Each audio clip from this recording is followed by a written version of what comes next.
Pertempuran 5 hari di Semarang adalah serangkaian pertempuran yang berlangsung antara rakyat Indonesia dan tentara Jepang.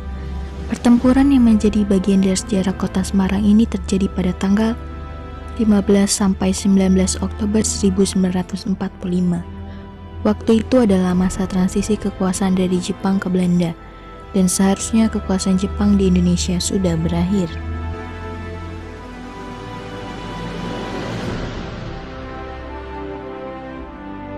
Penyerahan diri Jepang terhadap sekutu dilakukan pada tanggal 15 Agustus 1945 dan proklamasi kemerdekaan Republik Indonesia dibacakan pada 17 Agustus 1945.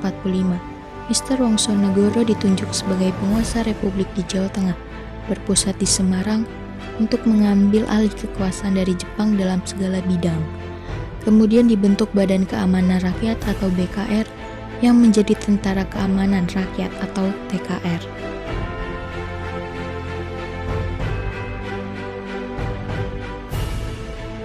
Peristiwa 5 hari di Semarang terjadi karena beberapa alasan yang menjadi pemicunya hingga menjadi puncak berupa pertempuran selama 5 hari tersebut.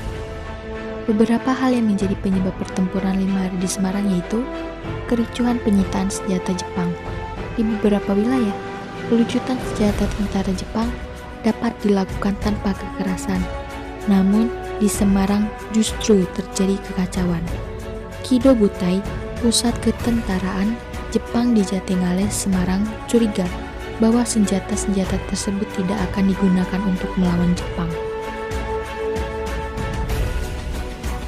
Kecurigaan itu tetap ada, walaupun Mr. Wongsonegoro telah menjaminnya sebagai gubernur. Permintaan yang diulang untuk menyerahkan senjata hanya menghasilkan pengumpulan senjata-senjata yang sudah agak usang. Ketika sekutu mendaratkan pasukannya di Pulau Jawa, pemuda Semarang dan BKR semakin curiga. Dikhawatirkan bahwa Jepang akan menyerahkan senjata kepada sekutu dan Indonesia harus mendapatkan kesempatan menyita senjata tersebut sebelum sekutu mencapai Semarang.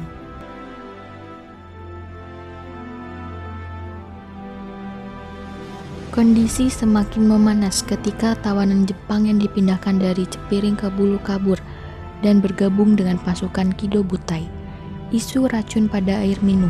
Setelah tawanan Jepang melarikan diri, para pemuda diinstruksikan untuk mencegat dan memeriksa mobil Jepang yang lewat di depan rumah sakit Purusara pada 14 Oktober 1945 pukul 06.30. Pemeriksaan itu menghasilkan penyitaan sedan dan senjata milik Kempetai. Lalu sore harinya tentara Jepang yang tersisa ditawan ke penjara Bulu.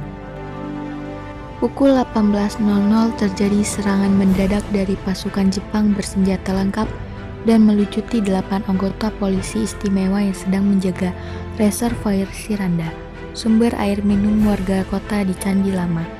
Ke-8 anggota polisi dibawa ke markas Kido Butai di Jatingaleh.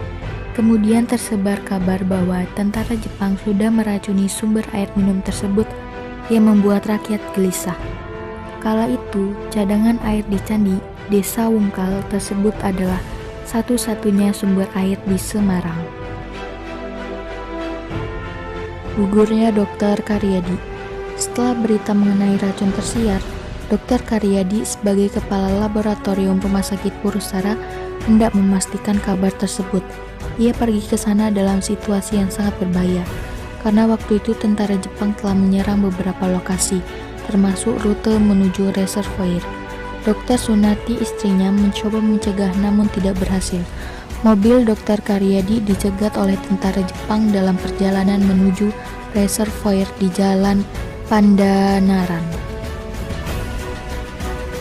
Dr. Karyadi ditembak bersama supirnya, seorang tentara pelajar. Beliau dibawa ke rumah sakit sekitar pukul 23.30 waktu Indonesia Barat. Tetapi nyawanya tidak dapat diselamatkan. Dr. Karyadi gugur pada usia 40 tahun.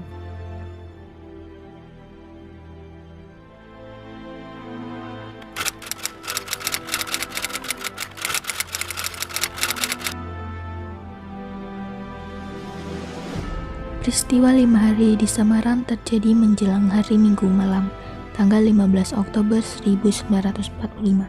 Kondisi kota Semarang saat itu sangat mencekam, terutama di area pos BKR dan para pemuda. Pasukan pemuda yang terdiri dari beberapa kelompok yaitu BKR, Polisi Istimewa, AMRI, AMKA, Angkatan Muda Kereta Api, dan lainnya juga telah berjaga-jaga. Jepang dibantu oleh 675 orang pasukan yang singgah ke Semarang untuk menambah logistik dalam perjalanan dari Irian ke Jakarta dan berpengalaman di medan perang Irian. Kondisinya sangat kontras dari para pejuang Indonesia yang lebih mengandalkan keberanian dibandingkan dengan Jepang yang persenjataannya lebih lengkap. Pasukan para pemuda sama sekali belum pernah bertempur, jarang mendapatkan pelatihan militer kecuali pelatihan untuk pasukan polisi istimewa. Mereka adalah anggota BKR dan PETA, serta hampir tidak bersenjata.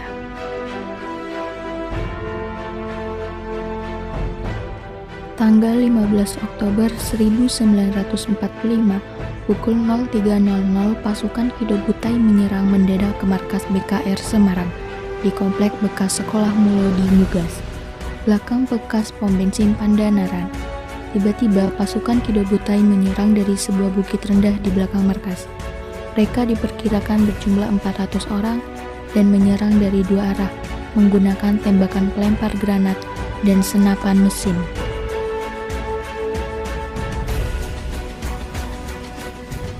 Setelah perlawanan selama setengah jam, pemimpin BKR mengundurkan diri dan meninggalkan markas untuk menghindari kepungan Jepang.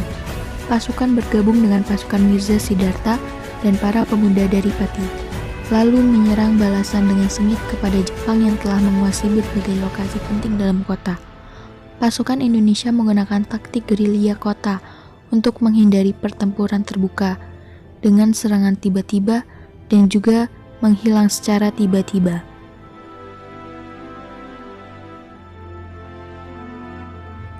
Berkat taktik tersebut, serangan kepada Jepang selalu datang dalam bentuk bergantian dan bergelombang, sehingga serangan tidak dapat diprediksi dan menyulitkan Jepang untuk menguasai kota. Diperkirakan sekitar 2.000 orang tentara Jepang menggunakan senjata-senjata modern terlibat dalam peristiwa 5 hari di Semarang tersebut. Simpang 5 adalah lokasi paling sering terjadi pertempuran. Puluhan pemuda yang terkepung dibantai dengan kejam oleh pasukan Kido Butai. PMI juga tidak dapat bergerak dengan leluasa untuk mengevakuasi mayat serta korban luka. Bala bantuan untuk pemuda terus berdatangan dari area di sekitar Semarang. BKR berhasil berkonsolidasi untuk mendapatkan bantuan dari wilayah lainnya di Jawa Tengah, membuat keadaan berbalik menyudutkan Jepang. Jepang kemudian meminta kepada Mr. Wongsonegoro untuk menghentikan pertempuran sebagai hasil akhir pertempuran 5 hari di Semarang. Gencatan senjata disetujui agar tidak jatuh korban Indonesia lebih banyak dan untuk mempersiapkan diri bagi kedatangan tentara sekutu. Walaupun para pemuda masih ingin membalas, namun kedatangan sekutu di Semarang pada tanggal 19 Oktober 1945 mengakhiri peristiwa 5 hari di Semarang.